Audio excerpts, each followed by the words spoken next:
Hello, I'm Wayne Brow, and today we are talking about the theory of the firm, Part 2. It's part of FreedomWorks University.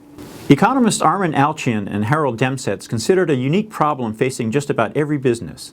The output of any firm is a group effort, but it is impossible to determine each member's marginal productivity. In other words, by solely looking at the total output of your business, it is impossible to distinguish which employee is working the hardest and which one is slacking off. Therefore, in a team process, individual workers may have an incentive to shirk because it can be difficult to detect. Alchian and Demsetz thus developed additional insights into why firms with hierarchical structures with top-down management are formed, beyond minimizing transaction costs. Firms provide a management structure to monitor contributions of each individual worker, and profits are a way to align the incentives of all members of the team because, at the end of the day, there's a residual claimant, or someone who earns a profit or loss based on the company's efforts. In turn, this entrepreneur will hire managers to monitor the production process to maximize profits. Workers will report to managers, managers will report to their superiors, and they will report to senior managers up the chain of command. And all of the performance is measured and rewarded based on the profits generated by the business. More recently, many economists have come to view the firm as what they term a nexus of contracts.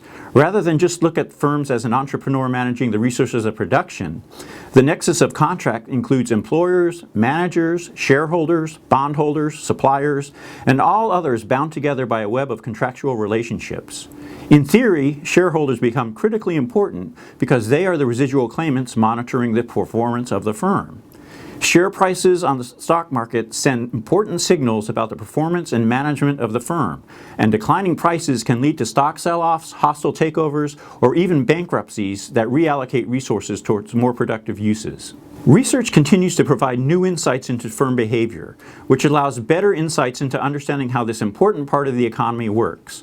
The theory of the firm opens up the black box and provides us with insights into why businesses operate the way they do. We can understand why some firms integrate and some do not, and the difference between the behavior of a monopolist and a business competing in a competitive marketplace. The importance of business firms in our economy means that this field of study is one of the most important fields of study in modern economic theory. Firms create goods and services that provide value to consumers, and a greater understanding of how they work can ensure more effective policies that promote prosperity. Understanding more about how a firm works offers better understanding of the potential burdens that regulations can impose on the production process. Rather than assume firms automatically turn inputs into outputs, it is more beneficial to understand how the incentives and institutional framework can shape how a firm operates. A more careful assessment of the internal workings of business organizations will allow us to understand how government actions can help or harm the production process, and in turn, help or harm consumers.